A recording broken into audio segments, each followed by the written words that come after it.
Nous allons partir maintenant vers le Nigeria. Le principal parti d'opposition a accusé mardi le gouvernement nigérien de contrôler la Commission électorale nationale et de préparer des fraudes massives lors du scrutin de samedi. Les Nigérians savent très bien que l'INEC, c'est la Commission électorale nationale indépendante du Nigeria, est sous contrôle total du gouvernement, a déclaré Uche Secondus, le directeur de campagne du Parti populaire démocratique PDP, lors d'une réunion d'urgence suite au report de la présidentielle initialement prévue le 16 février. L'ambiance était très tendue dans la salle où s'étaient réunis tous les leaders du parti de l'opposition, dont le candidat Atiku Abubakar, présenté comme le prochain président de la République fédérale du Nigeria. C'est depuis le report, en tout cas, Constant Lemou, on sent que les deux principaux partis, APC et PDP, en tout cas depuis le samedi où la commission décide de reporter, ne se font plus de cadeaux. Il y a véritablement des attaques verbales à n'en point maîtrisées. Oui, moi je trouve l'ambiance normale. L'effervescence, elle est normale vu la hauteur de l'enjeu. Il s'agit après tout des présidentielles au Nigeria, l'un des géants d'Afrique. Alors, les deux partis qui sentent l'un et l'autre que probablement les chances de gagner seraient de chacun de son côté, effectivement va chercher à embrouiller les pistes, à déstabiliser l'adversaire par tous les moyens que ce soit. Bon, seulement les arguments, quand vous les prenez dans le fond et dans la forme, ça pose problème.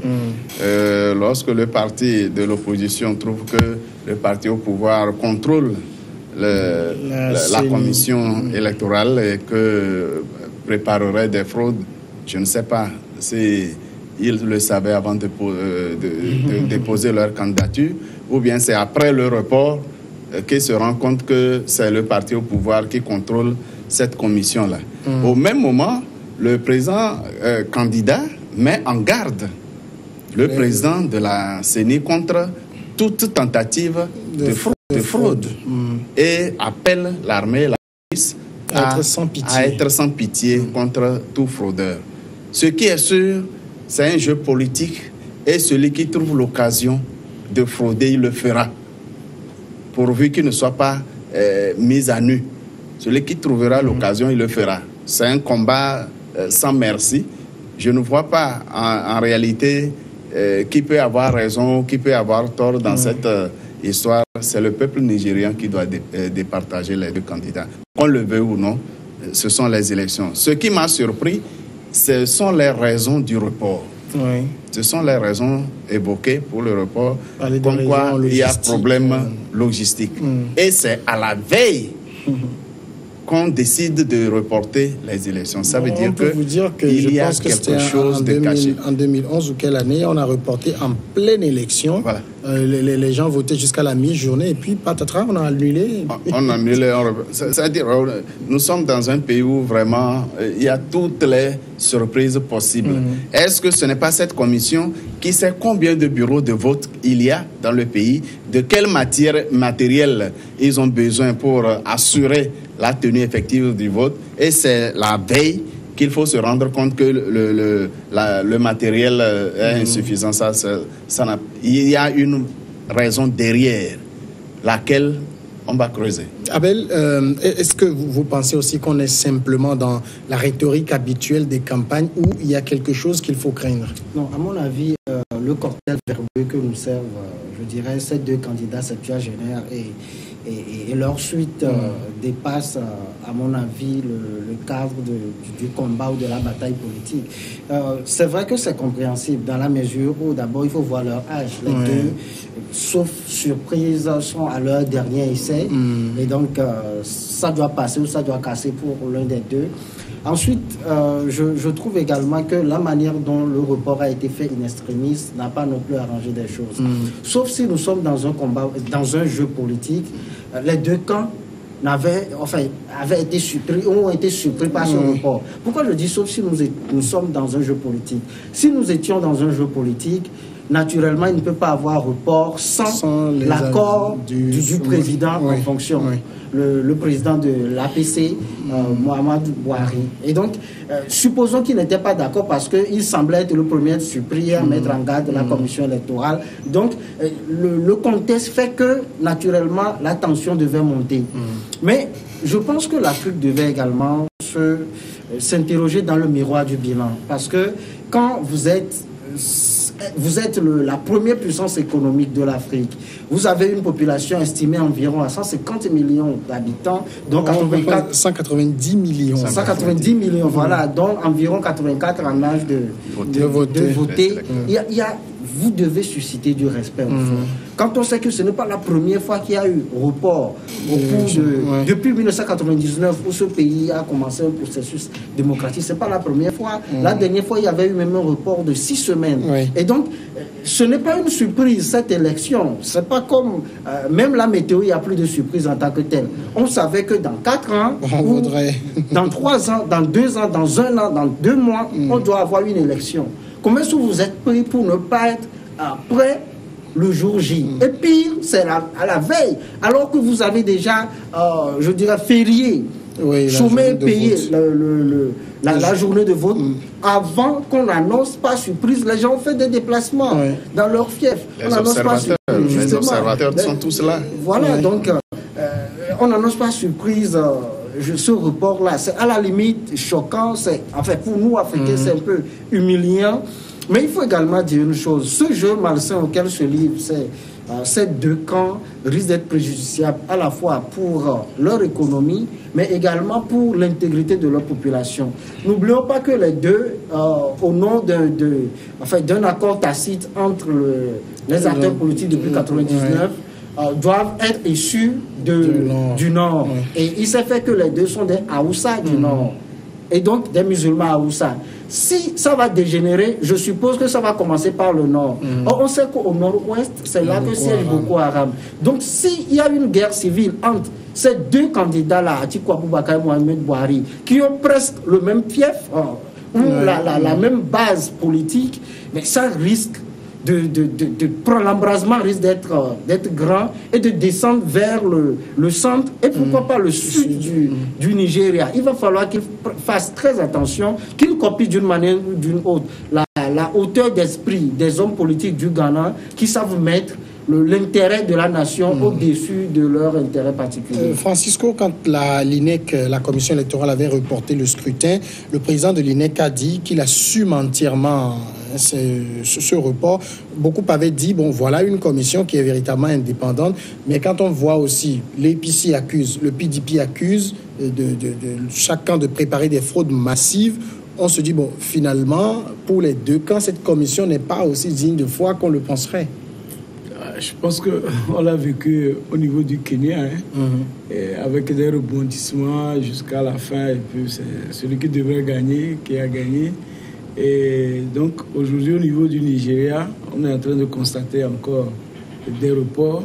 Et surtout quand on dit que les gens se sont déplacés pour entrer dans leur fief avec les fériés et que l'élection n'a pas pu se dérouler, mais on dénombre les pertes à entre 9 et 10 milliards de dollars pour le report. Et oui, voilà ce qui est important. Ils ont déjà évalué.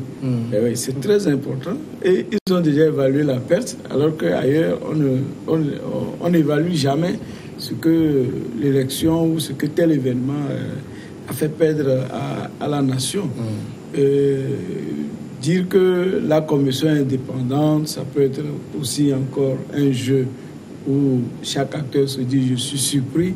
Est-ce qu'il y a au fond, il y a un problème qu'il faut résoudre, mais ils ne sont pas allés chercher la solution ailleurs. C'est à l'interne au Nigeria. Et ils n'ont pas demandé à une communauté que Bouhari est président de la CEDEAO. Mais Bouhari n'a pas, disons, demandé à ses pairs et aidez-moi à repousser une date ou à fixer une date. Mais à l'intérieur au Nigeria, qu'on ne le veuille pas, ils sont en train de s'entendre. Peut-être que présentement, ils sont en train de régler des problèmes internes avant que ces élections véritablement n'arrivent, parce qu'ils ont quand même des sondages qui sont plus ou moins fiables. Et que, bon, présentement, moi, j'estime qu'ils sont en train de régler des problèmes internes. Et dès lors que ces problèmes internes vont se régler, ils iront aux élections. Et il n'y aura pas trop de grabuge, pour ne pas dire pas de grabuge. Mais on n'oublie pas aussi qu'il y a eu 2011 avec ces 1000 morts. Ah oui, nous sommes dans le même Nigeria. Oui, malheureusement, c'est l'Afrique où, à chaque élection, il faut compter des morts. C'est ces vaillants citoyens qui devaient contribuer à l'effort de développement et meurent comme ça et bêtement, et ce qui n'est pas normal. Et cette fois-ci, ils ont encore Boko Haram, comme on l'a toujours dit. La campagne a été plusieurs fois endeuillée. Il y a eu même, je pense, c'était le mardi dernier, 66 morts. Et voilà, donc ça risque, surtout la présence de Boko Haram ne favorise pas les deux candidats. Boari aurait pu, comme il avait dit qu'il est venu pour anéantir totalement Boko Haram. On a vu son anéantissement. S'il avait pu le faire aujourd'hui, il n'y aurait pas de Boko Haram. Voilà, donc ça fait partie d'un bilan qu'il doit assumer. Effectivement. Constant Lemou, au-delà de la communication de l'APC, par exemple, est-ce que vous pensez en toute honnêteté que Mamadou Boari n'a pas été informé du report? Il est le président de la République. Et si, moi, j'ose difficilement imaginer que je suis le chef de l'État et qu'une telle décision ait été prise sans que je n'en ai été informé. Si vous voulez mon avis personnel, le problème n'est pas qu'il ait été informé de ce report, mais qui a demandé le report. Oui. Qui a demandé le report. Puisque, qu'on le veut ou non, dans la réalité, la commission est sous la coupe du pouvoir. Oui. Et le président de la commission n'a pas du tout ce pouvoir de décider de reporter. Ce n'est même pas, ce report à la veille du vote n'est pas signe d'une responsabilité ou d'une certaine quelconque indépendance de la commission. C'est plutôt de l'irresponsabilité de la commission. Puisqu'elle a donné toutes les preuves que à telle date, tout est prêt pour que les Nigériens passent au vote. Et que le président de la commission dise honteusement qu'il assume. Il assume quoi? Les 10 milliards de dollars? Qu'est-ce qu'il assume? Non. Moi, je présume que c'est plutôt le président Boari qui aurait demandé. Mais le jeu politique impose que ça soit une décision de la CENI. C'est pourquoi, rapidement, on fait semblant du côté du pouvoir de menacer également le président de la CENI en lui demandant de démissionner. Ou, bon, en tout cas, ça c'est de la salade. Mais qu'il est... Bon, puisqu'on est dans les supputations, qu'il est demandé, est-ce qu'on peut s'imaginer les raisons? Parce qu'il se dit, bon, à l'allure où ça va, si ça tient le 16, je n'ai pas encore la maîtrise de tous les éléments pour gagner. C'est ce que moi je soupçonne. Il s'est rendu compte d'une difficulté majeure pour gagner ces élections et il vaut mieux reporter pour se donner le temps nécessaire de reprendre la situation véritablement en main et se donner beaucoup plus de chances de gagner ces élections. Sinon, il n'y a pas de raison véritable qu'il n'y ait pas élection le jour fixé. Abel, c'est votre lecture aussi? Non, je n'ai pas cette lecture. C'est vrai que je suis de ceux qui pensent qu'on ne peut pas avoir ce report-là sans ne serait-ce qu'aviser le président de la République. Parce que la commission électorale a beau être indépendante, mais elle n'a pas à sa sorte les forces de l'ordre qui vont assurer leur sécurité et autres. Elle peut avoir un budget, mais elle n'a pas non plus le trésor public à sa disposition. Et donc, naturellement, il doit y avoir au bas mot une collaboration entre cette commission et le pouvoir en place pour qu'il y ait un report. Maintenant, s'il faut dire que c'est parce que Boari n'est pas encore prêt, je suis un peu... il y a une certaine froideur à moi à l'idée d'épouser cette idée-là, dans la mesure où ce n'est pas la première fois qu'il y a eu report. Et depuis 1999, il y a presque toujours un report. Et on avait parlé tantôt du dernier report qui était de 6 semaines. Il ne faut pas non plus oblitérer le fait qu'en réalité, il y a eu au moins 3 incendies de représentation locale de cette commission-là. Et que le Nigeria, c'est un État fédéral. Dans les 36 États fédérés, il y en a quelques-uns où les bureaux de vote, enfin les bulletins de vote ne sont pas encore arrivés à destination. Certes, je l'avais dit tantôt, la commission est responsable, voire même coupable. Mais je préfère encore un report plutôt que des élections mal organisées qui vont engendrer des pertes en vies humaines pour contestation et consort. Comme je le disais tantôt, s'il y a une des élections qui est la plus risquée dans l'histoire politique démocratique récente du Nigeria, c'est-à-dire 99 à nos jours, c'est celle-ci dans la mesure où elle met en confrontation directe le leader du PDP, notamment Atiku, qui est un homme d'affaires milliardaire et par ailleurs polygame avec 20 enfants, et qui est Aoussa du Nord, musulman Aoussa du Nord, et le leader également de l'EPC, qui est également musulman Aoussa du Nord, par ailleurs ancien général. Donc, ce sont des septuagénaires qui, malgré le vent démocratique, ont encore une survivance de ces périodes sombres-là, que d'ailleurs, Mohamed Bouhari fut président en 83 à 85 ou 86. Donc, quelque part, ils ont la survivance de ces pratiques anciennes-là, et croisons les doigts. Est-ce que ça veut dire que c'est un scrutin qui se fait sous le regard des vieux démons? Je le crois, je le crois. On ne peut pas occulter cela. Ce sont des gens qui se connaissent. Ce que plusieurs oublient, c'est que Atiku Abubakar n'est pas un novice, c'est pas un ovni. Ce n'est pas non plus un innocent dans la victoire de Mohamed Bouhari lors de la dernière élection. Il avait soutenu Mohamed Bouhari et il y a eu clash entre les deux, et c'est également une élection sous fond de règlement de compte entre ces deux personnes-là. Au fait, les raisons que vous évoquez peuvent se vérifier, sauf que la commission électorale nigériane devrait se rendre compte de cette situation au moins une semaine avant. Le Nigeria, ce n'est pas le Togo. C'est très lourd.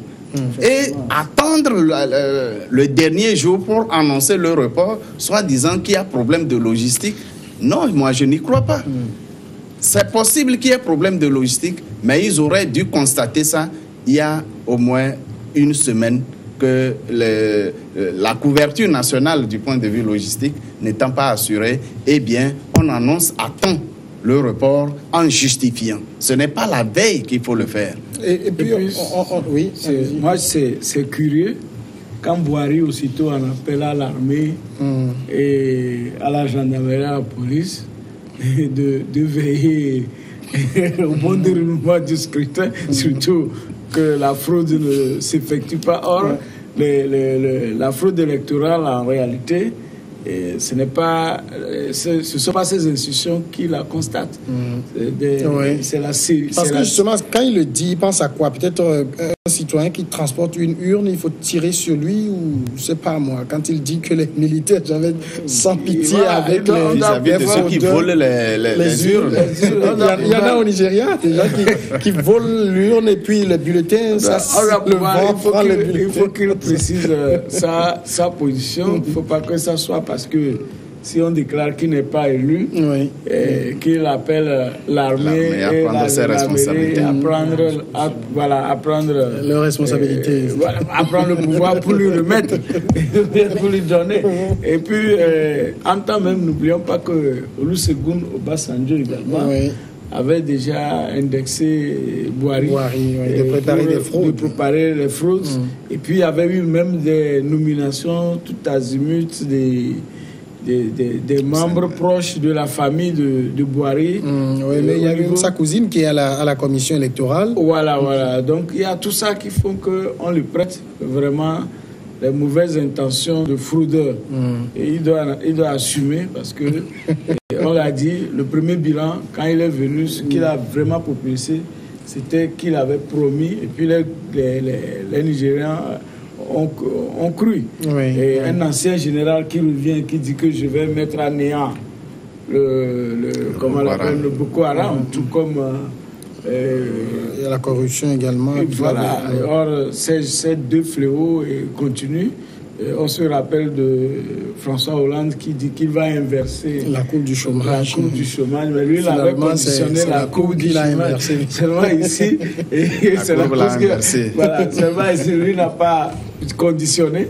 Mais normalement, Bouhari, par exemple, ne devrait pas avoir peur, par exemple, d'une défaite, étant donné que lui-même, il a infligé une défaite à Goodluck, qui n'avait pas pu faire son deuxième mandat. Goodluck a eu un peu le destin de Mahama, dont on a parlé tout à l'heure. Oui, effectivement, mais il ne devait pas avoir peur de défaite. Mais il y en a qui n'ont pas, c'est un ancien général.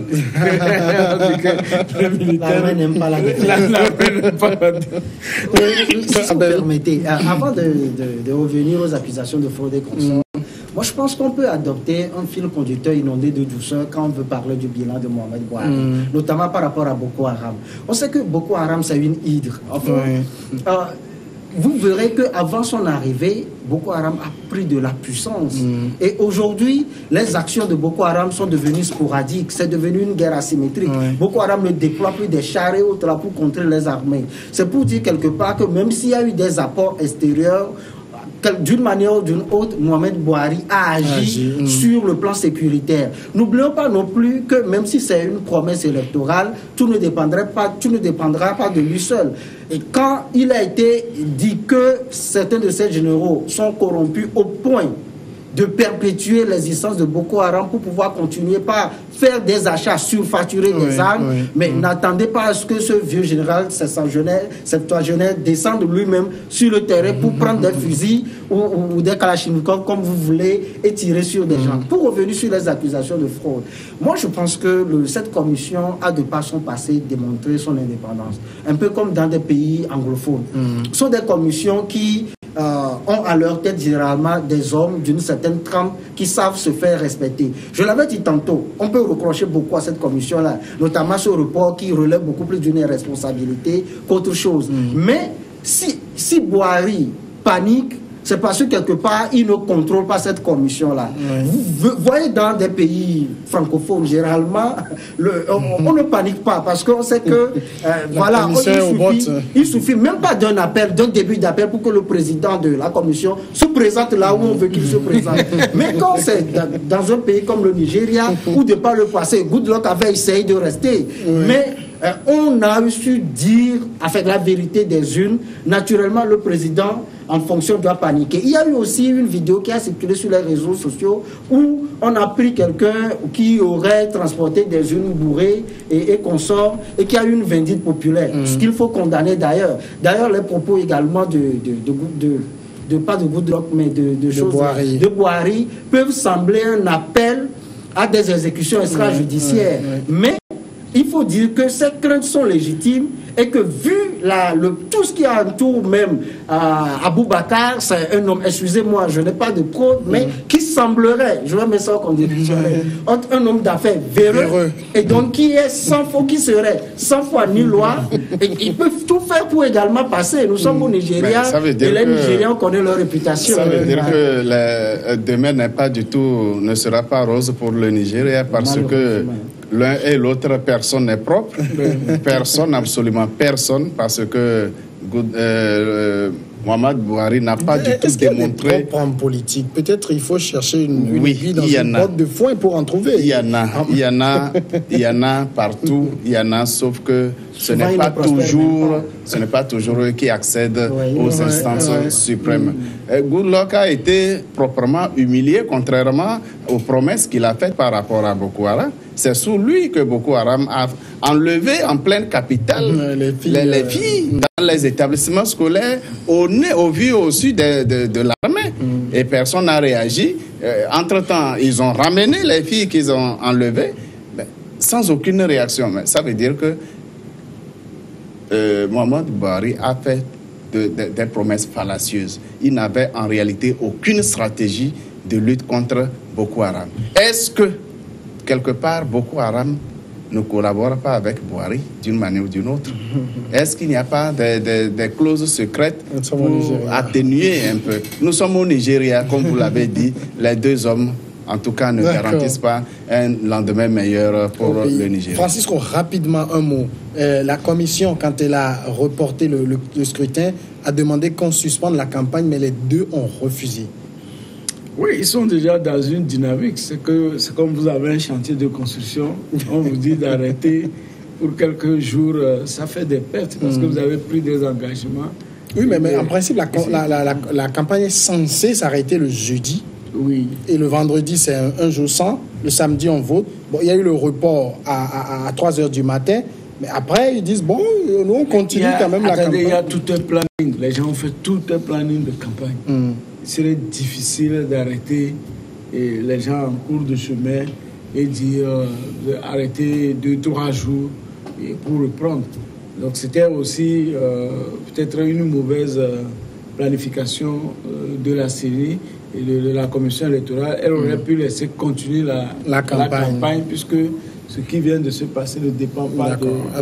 On ne peut pas reprocher à cette commission électorale de n'avoir pas en son sein des juristes, mais on doit leur reprocher de n'avoir pas consulté des juristes pour pouvoir faire de telles injonctions. En réalité, je n'ai pas lu les lois du Nigeria y afférentes, mais vous verrez que généralement, c'est presque le standard. On dit la campagne s'arrête 48 heures avant la tenue des scrutins. Donc c'est vrai, les scrutins doivent avoir lieu samedi et donc la campagne doit s'arrêter jeudi. Mais une fois que il y a eu report d'une semaine. Si les candidats ont des moyens, mais ils continuent la campagne. D'accord, on va marquer la pause. On revient après le journal. Continuez. En RDC, ils ont respecté, quand on leur a dit d'arrêter, ils ont arrêté.